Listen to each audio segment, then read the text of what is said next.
Chapter 30. The 5th of September. The extension provided for by the agent of Thomson and French at the moment when Morrel expected it least was to the poor shipowner so decided a stroke of good fortune that he almost dared to believe that fate was at length grown weary of wasting her spite upon him. The same day he told his wife, Emmanuel, and his daughter all that had occurred, and a ray of hope, if not of tranquillity, returned to the family. Unfortunately, however, Morrel had not only engagements with the house of Thomson and French, who had shown themselves so considerate towards him, and, as he had said, in business he had correspondents, and not friends. When he thought the matter over, he could by no means account for this generous conduct on the part of Thomson and French towards him, and could only attribute it to some such selfish argument as this: "We had better help a man who owes us nearly 300,000 francs, and have those 300,000 francs at the end of 3 months, than hasten his ruin, and get only 6 or 8% of our money back again."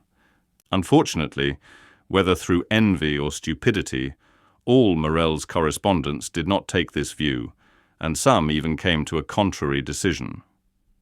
The bills signed by Morrel were presented at his office with scrupulous exactitude, and, thanks to the delay granted by the Englishman, were paid by Coquels with equal punctuality. Coquels thus remained in his accustomed tranquillity. It was Morrel alone who remembered with alarm that if he had to repay on the 15th the 50,000 francs of Monsieur de Beauville, and on the 30th the 32,500 francs of bills, for which, as well as the debt due to the inspector of prisons, he had time granted, he must be a ruined man. The opinion of all the commercial men was that, under the reverses which had successively weighed down Morrel, it was impossible for him to remain solvent. Great, therefore, was the astonishment when at the end of the month he cancelled all his obligations with his usual punctuality.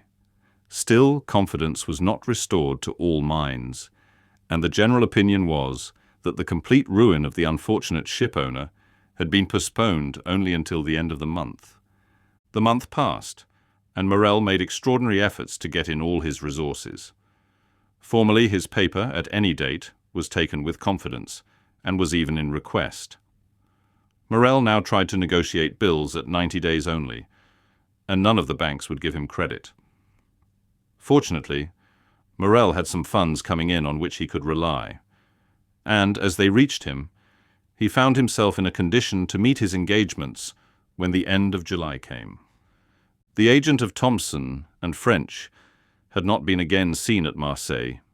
The day after, or 2 days after his visit to Morrel, he had disappeared, and as in that city he had had no intercourse but with the mayor, the inspector of prisons, and Monsieur Morrel, his departure left no trace except in the memories of these 3 persons. As to the sailors of the Pharaon, they must have found snug berths elsewhere, for they also had disappeared. Captain Gaumard, recovered from his illness, had returned from Parma. He delayed presenting himself at Morrel's, but the owner, hearing of his arrival, went to see him. The worthy shipowner knew, from Penelon's recital, of the captain's brave conduct during the storm, and tried to console him. He brought him also the amount of his wages, which Captain Gaumard had not dared to apply for. As he descended the staircase, Morrel met Penelon, who was going up. Penelon had, it would seem, made good use of his money, for he was newly clad. When he saw his employer, the worthy tar seemed much embarrassed, drew on one side into the corner of the landing place, passed his quid from one cheek to the other, stared stupidly with his great eyes, and only acknowledged the squeeze of the hand which Morrel, as usual, gave him by a slight pressure in return. Morrel attributed Penelon's embarrassment to the elegance of his attire. It was evident the good fellow had not gone to such an expense on his own account. He was, no doubt, engaged on board some other vessel, and thus his bashfulness arose from the fact of his not having, if we may so express ourselves, worn mourning for the Pharaon longer. Perhaps he had come to tell Captain Gaumard of his good luck, and to offer him employment from his new master. "Worthy fellows," said Morrel as he went away, "may your new master love you as I loved you, and be more fortunate than I have been." August rolled by in unceasing efforts on the part of Morrel to renew his credit or revive the old. On the 20th of August it was known at Marseille that he had left town in the mail coach, and then it was said that the bills would go to protest at the end of the month, and that Morrel had gone away and left his chief clerk Emmanuel and his cashier Coquels to meet the creditors. But, contrary to all expectation, when the 31st of August came, the house opened as usual, and Coquels appeared behind the grating of the counter, examined all bills presented with the usual scrutiny, and from first to last paid all with the usual precision. There came in, moreover, 2 drafts which M. Morrel had fully anticipated, and which Coquels paid as punctually as the bills which the shipowner had accepted. All this was incomprehensible, and then, with the tenacity peculiar to prophets of bad news, the failure was put off until the end of September. On the 1st, Morrel returned. He was awaited by his family with extreme anxiety, for from this journey to Paris they hoped great things. Morrel had thought of Danglars, who was now immensely rich, and had lain under great obligations to Morrel in former days, since to him it was owing that Danglars entered the service of the Spanish banker, with whom he had laid the foundations of his vast wealth. It was said at this moment that Danglars was worth from 6 to 8 millions of francs, and had unlimited credit. Danglars then, without taking a crown from his pocket, could save Morrel. He had but to pass his word for a loan, and Morrel was saved. Morrel had long thought of Danglars, but had kept away from some instinctive motive, and had delayed as long as possible availing himself of this last resource. And Morrel was right, for he returned home crushed by the humiliation of a refusal. Yet, on his arrival, Morrel did not utter a complaint, or say one harsh word. He embraced his weeping wife and daughter, pressed Emmanuel's hand with friendly warmth, and then going to his private room on the 2nd floor had sent for Coquels. "Then," said the 2 women to Emmanuel, "we are indeed ruined." It was agreed in a brief council held among them that Julie should write to her brother, who was in garrison at Nîmes, to come to them as speedily as possible. The poor women felt instinctively that they required all their strength to support the blow that impended. Besides, Maximilian Morrel, though hardly 22, had great influence over his father. He was a strong-minded, upright young man.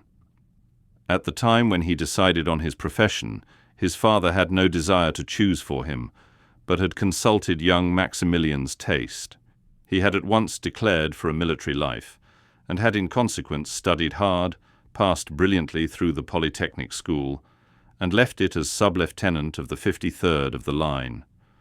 For a year he had held this rank, and expected promotion on the first vacancy. In his regiment, Maximilian Morrel was noted for his rigid observance, not only of the obligations imposed on a soldier, but also of the duties of a man, and he thus gained the name of the Stoic. We need hardly say that many of those who gave him this epithet repeated it because they had heard it, and did not even know what it meant. This was the young man whom his mother and sister called to their aid to sustain them under the serious trial which they felt they would soon have to endure. They had not mistaken the gravity of this event, for the moment after Morrel had entered his private office with Coquels, Julie saw the latter leave it pale, trembling, and his features betraying the utmost consternation. She would have questioned him as he passed by her, but the worthy creature hastened down the staircase with unusual precipitation, and only raised his hands to heaven and exclaimed, "Oh, mademoiselle, mademoiselle, what a dreadful misfortune! Who could ever have believed it?" A moment afterwards, Julie saw him go upstairs carrying 2 or 3 heavy ledgers, a portfolio, and a bag of money. Morrel examined the ledgers, opened the portfolio, and counted the money. All his funds amounted to 6,000 or 8,000 francs, his bills receivable up to the fifth to 4,000 or 5,000, which, making the best of everything, gave him 14,000 francs to meet debts amounting to 287,500 francs. He had not even the means for making a possible settlement on account.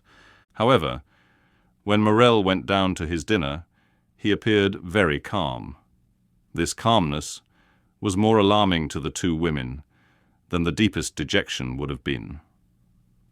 After dinner, Morrel usually went out, and used to take his coffee at the club of the Phocéens, and read the Semaphore. This day he did not leave the house, but returned to his office. As to Coquel's, he seemed completely bewildered. For part of the day, he went into the courtyard, seated himself on a stone with his head bare and exposed to the blazing sun. Emmanuel tried to comfort the women, but his eloquence faltered. The young man was too well acquainted with the business of the house not to feel that a great catastrophe hung over the Morrel family. Night came. The two women had watched, hoping that when he left his room, Morrel would come to them, but they heard him pass before their door, and trying to conceal the noise of his footsteps. They listened. He went into his sleeping room and fastened the door inside. Madame Morrel sent her daughter to bed, and half an hour after Julie had retired, she rose, took off her shoes, and went stealthily along the passage to see through the keyhole what her husband was doing. In the passage, she saw a retreating shadow. It was Julie, who, uneasy herself, had anticipated her mother. The young lady went towards Madame Morrel. "He is writing," she said. They had understood each other without speaking. Madame Morrel looked again through the keyhole. Morrel was writing. But Madame Morrel remarked, what her daughter had not observed, that her husband was writing on stamped paper. The terrible idea that he was writing his will flashed across her. She shuddered, and yet had not strength to utter a word. Next day Monsieur Morrel seemed as calm as ever, went into his office as usual, came to his breakfast punctually, and then after dinner he placed his daughter beside him, took her head in his arms, and held her for a long time against his bosom. In the evening, Julie told her mother that although he was apparently so calm, she had noticed that her father's heart beat violently. The next 2 days passed in much the same way. On the evening of the 4th of September, Monsieur Morrel asked his daughter for the key of his study. Julie trembled at this request, which seemed to her of bad omen. Why did her father ask for this key which she always kept, and which was only taken from her in childhood as a punishment? The young girl looked at Morrel. "What have I done wrong, father," she said, "that you should take this key from me?" "Nothing, my dear," replied the unhappy man, the tears starting to his eyes at this simple question. "Nothing, only I want it." Julie made a pretense to feel for the key. "I must have left it in my room," she said. And she went out. But instead of going to her apartment, she hastened to consult Emmanuel. "Do not give this key to your father," said he, "and tomorrow morning, if possible, do not quit him for a moment." She questioned Emmanuel, but he knew nothing, or would not say what he knew. During the night, between the 4th and 5th of September, Madame Morrel remained listening for every sound, and until 3 o'clock in the morning, she heard her husband pacing the room in great agitation. It was 3 o'clock when he threw himself on the bed. The mother and daughter passed the night together. They had expected Maximilian since the previous evening. At 8 o'clock in the morning, Morrel entered their chamber. He was calm, but the agitation of the night was legible in his pale and careworn visage. They did not dare to ask him how he had slept. Morrel was kinder to his wife, more affectionate to his daughter, than he had ever been. He could not cease gazing at and kissing the sweet girl. Julie, mindful of Emmanuel's request, was following her father when he quitted the room, but he said to her quickly, "Remain with your mother, dearest." Julie wished to accompany him.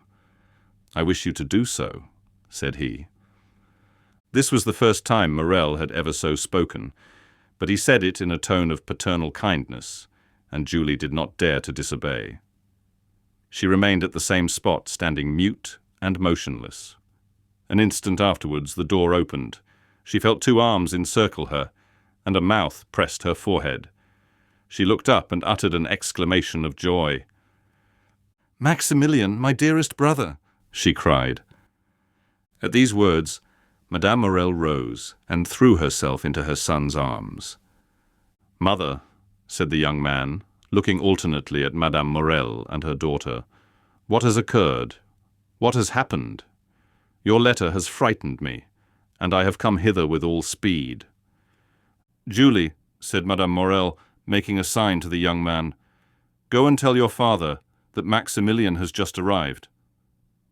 The young lady rushed out of the apartment, but on the first step of the staircase she found a man holding a letter in his hand. "Are you not Mademoiselle Julie Morrel?" inquired the man, with a strong Italian accent. "Yes, sir," replied Julie with hesitation. "What is your pleasure? I do not know you." "Read this letter," he said, handing it to her. Julie hesitated. "It concerns the best interests of your father," said the messenger. The young girl hastily took the letter from him. She opened it quickly and read, "Go this moment to the Allée de Meilhan, enter the house number 15, ask the porter for the key of the room on the 5th floor, enter the apartment, take from the corner of the mantelpiece a purse netted in red silk, and give it to your father. It is important that he should receive it before 11 o'clock. You promised to obey me implicitly. Remember your oath. Sinbad the Sailor." The young girl uttered a joyful cry, raised her eyes, looked round to question the messenger, but he had disappeared. She cast her eyes again over the note to peruse it a second time, and saw there was a postscript. She read, "It is important that you should fulfill this mission in person and alone. If you go accompanied by any other person, or should anyone else go in your place, the porter will reply that he does not know anything about it." This postscript decreased greatly the young girl's happiness. Was there nothing to fear? Was there not some snare laid for her? Her innocence had kept her in ignorance of the dangers that might assail a young girl of her age. But there is no need to know danger in order to fear it. Indeed, it may be observed that it is usually unknown perils that inspire the greatest terror. Julie hesitated and resolved to take counsel. Yet, through a singular impulse, it was neither to her mother nor her brother that she applied, but to Emmanuel. She hastened down and told him what had occurred on the day when the agent of Thompson and French had come to her father's, related the scene on the staircase, repeated the promise she had made, and showed him the letter. "You must go then, mademoiselle," said Emmanuel. "Go there?" murmured Julie. "Yes, I will accompany you." "But did you not read that I must be alone?" said Julie. "And you shall be alone," replied the young man. "I will await you at the corner of the Rue du Musée, and if you are so long absent as to make me uneasy, I will hasten to rejoin you, and woe to him of whom you shall have cause to complain to me." "Then, Emmanuel," said the young girl with hesitation, "it is your opinion that I should obey this invitation?" "Yes. Did not the messenger say your father's safety depended upon it?" "But what danger threatens him, then, Emmanuel?" she asked. Emmanuel hesitated a moment, but his desire to make Julie decide immediately made him reply. "Listen," he said. "Today is the 5th of September, is it not?" "Yes." "Today, then, at 11 o'clock, your father has nearly 300,000 francs to pay." "Yes, we know that." "Well, then," continued Emmanuel, "we have not 15,000 francs in the house. What will happen then?"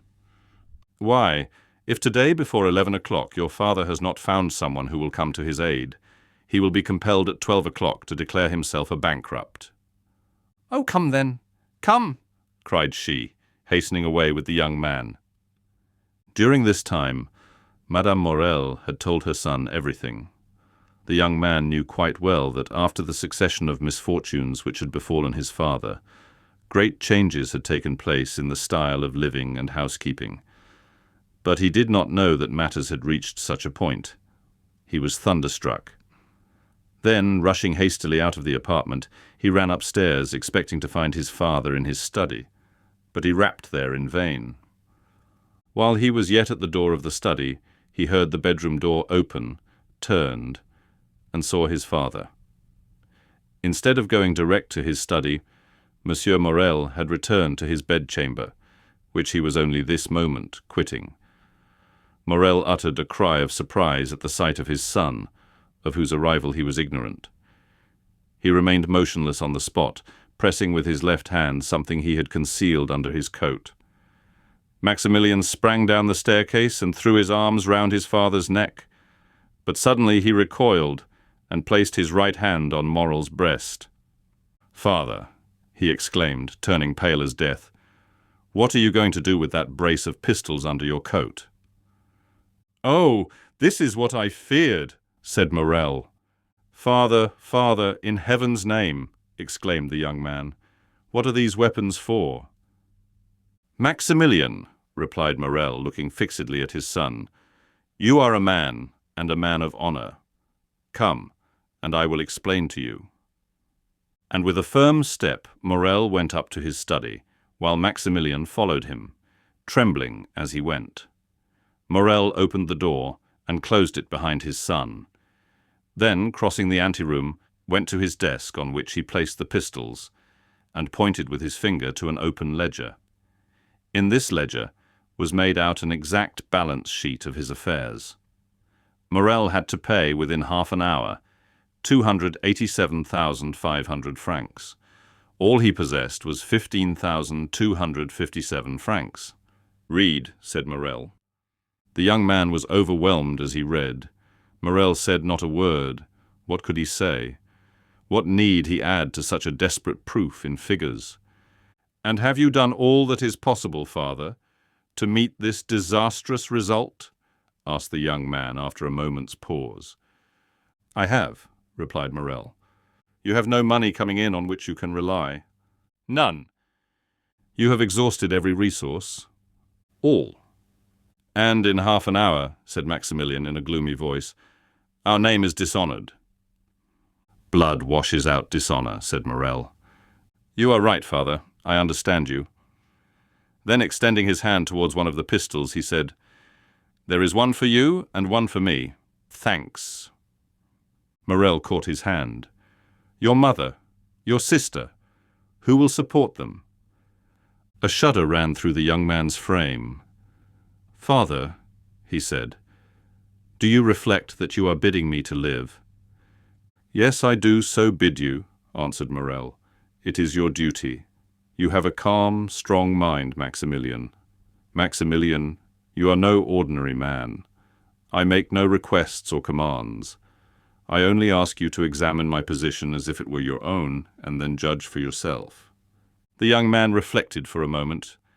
Then an expression of sublime resignation appeared in his eyes, and with a slow and sad gesture, he took off his 2 epaulets, the insignia of his rank. "Be it so then, my father," he said, extending his hand to Morrel. "Die in peace, my father. I will live." Morrel was about to cast himself on his knees before his son, but Maximilian caught him in his arms, and those 2 noble hearts were pressed against each other for a moment.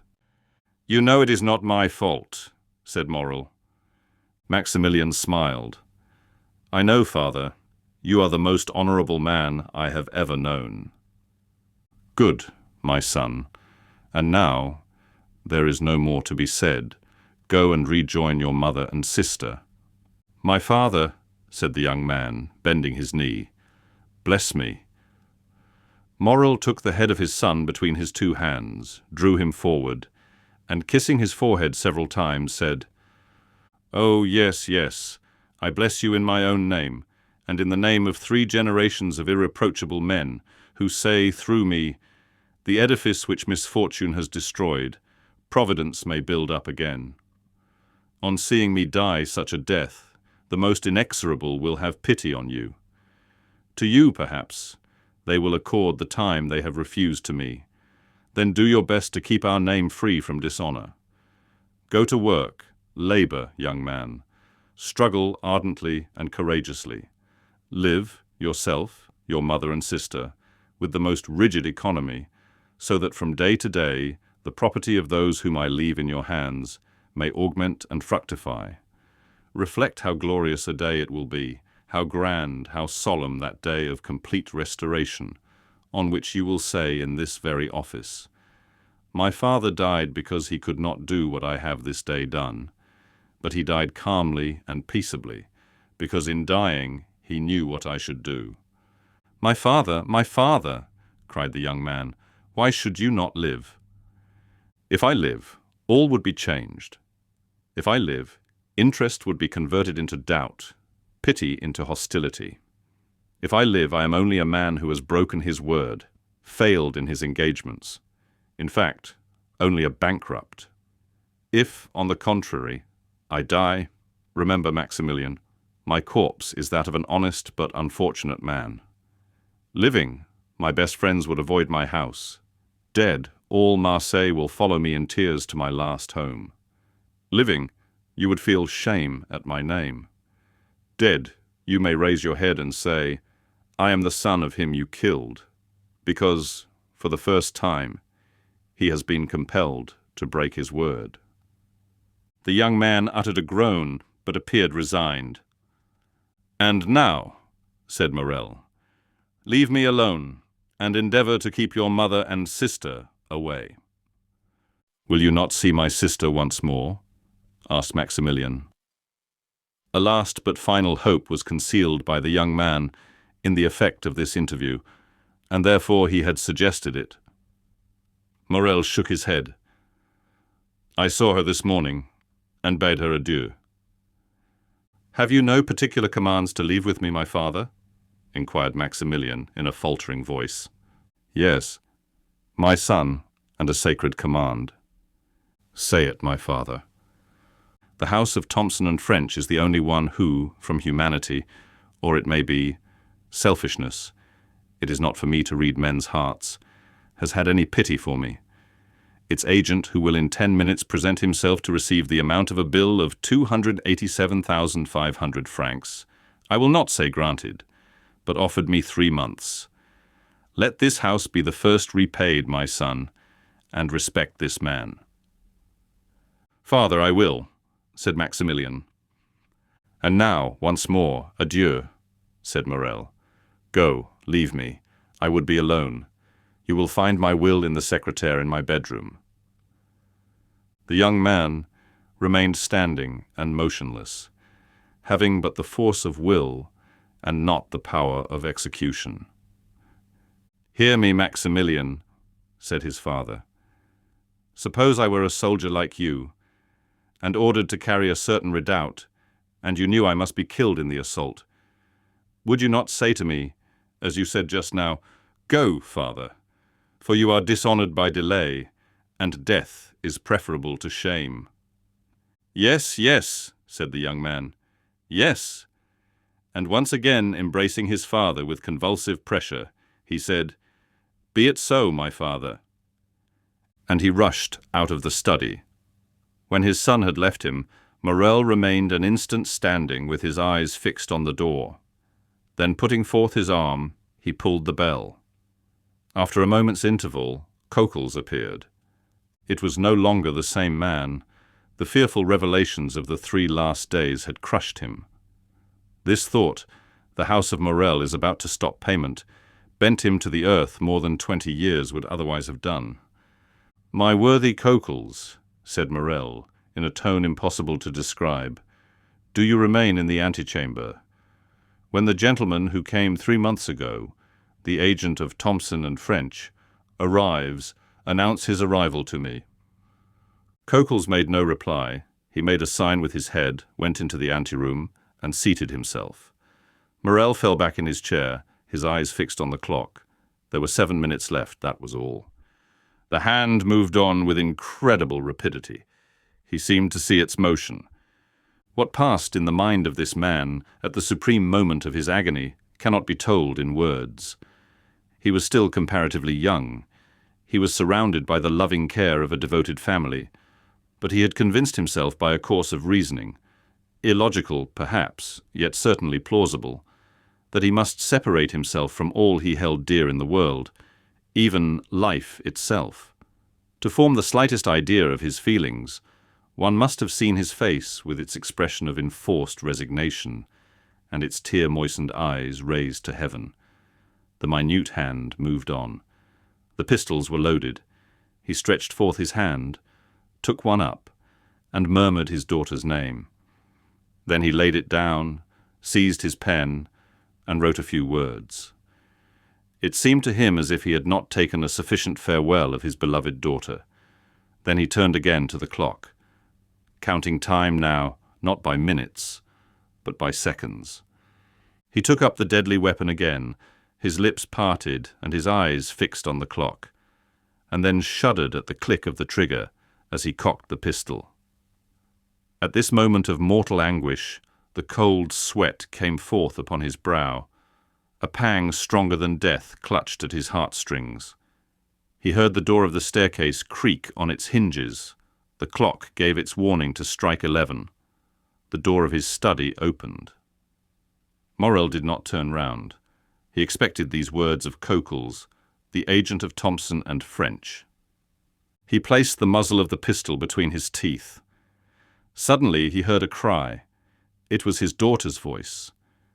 He turned and saw Julie. The pistol fell from his hands. "My father!" cried the young girl, out of breath and half dead with joy. "Saved! You are saved!" And she threw herself into his arms, holding in her extended hand a red, netted silk purse. "Saved, my child," said Morrel. "What do you mean?" "Yes, saved, saved. See," said the young girl. Morrel took the purse, and started as he did so, for a vague remembrance reminded him that it once belonged to himself. At one end was the receipted bill for the 287,000 francs, and at the other was a diamond as large as a hazelnut, with these words on a small slip of parchment: Julie's dowry. Morrel passed his hand over his brow. It seemed to him a dream. At this moment, the clock struck 11. He felt as if each stroke of the hammer fell upon his heart. "Explain, my child," he said. "Explain, my child," he said. "Explain, where did you find this purse?" "In a house in the Allée de Mailhan, number 15, on the corner of a mantelpiece in a small room on the 5th floor." "But," cried Morrel, "this purse is not yours." Julie handed to her father the letter she had received in the morning. "And did you go alone?" asked Morrel, after he had read it.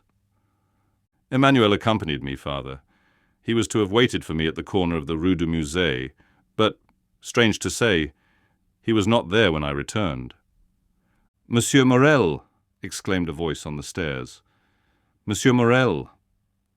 "It is his voice," said Julie. At this moment, Emmanuel entered, his countenance full of animation and joy. "The Pharaon!" he cried. "The Pharaon!" "What? What? The Pharaon? Are you mad, Emmanuel? You know the vessel is lost." "The Pharaon, sir. They signal the Pharaon. The Pharaon is entering the harbour." Morrel fell back in his chair. His strength was failing him. His understanding, weakened by such events, refused to comprehend such incredible, unheard-of, fabulous facts. But his son came in. "Father!" cried Maximilian. "How could you say the Pharaon was lost? The lookout has signalled her, and they say she is now coming into port." "My dear friends," said Morrel, "if this be so, it must be a miracle of heaven. Impossible, impossible." But what was real, and not less incredible, was the purse he held in his hand, The acceptance receipted, the splendid diamond. "Ah, sir," exclaimed Coquels, "what can it mean? The fair one." "Come, dear ones," said Morrel, rising from his seat. "Let us go and see, and heaven have pity upon us if it be false intelligence." They all went out, and on the stairs met Madame Morrel, who had been afraid to go up into the study. In a moment they were at the Canebière. There was a crowd on the pier. All the crowd gave way before Morrel. "The fair un! The fair un!" said every voice. And, wonderful to see, in front of the tower of Saint-Jean was a ship bearing on her stern these words, printed in white letters, "The fair un, Morrel and son of Marseille." She was the exact duplicate of the other Pharaon, and loaded, as that had been, with cochineal and indigo. She cast anchor, clewed up sails, and on the deck was Captain Gaumard giving orders, and good old Penelon making signals to Monsieur Morrel. To doubt any longer was impossible. There was the evidence of the senses and 10,000 persons who came to corroborate the testimony. As Morrel and his son embraced on the pierhead, in the presence and amid the applause of the whole city witnessing this event, a man, with his face half covered by a black beard, and who, concealed behind the sentry-box, watched the scene with delight, uttered these words in a low tone: "Be happy, noble heart. Be blessed for all the good thou hast done and wilt do hereafter, and let my gratitude remain in obscurity, like your good deeds."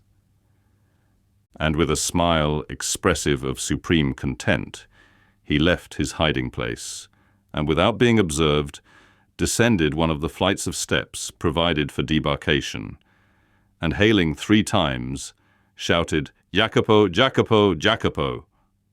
Then a launch came to shore, took him on board, and conveyed him to a yacht splendidly fitted up, on whose deck he sprung with the activity of a sailor. Thence he once again looked towards Morrel, who, weeping with joy, was shaking hands most cordially with all the crowd around him, and thanking with a look the unknown benefactor whom he seemed to be seeking in the skies. "And now," said the unknown, "farewell kindness, humanity, and gratitude. Farewell to all the feelings that expand the heart. I have been heaven's substitute to recompense the good. Now the God of vengeance yields to me his power to punish the wicked." At these words he gave a signal, and as if only awaiting this signal, the yacht instantly put out to sea.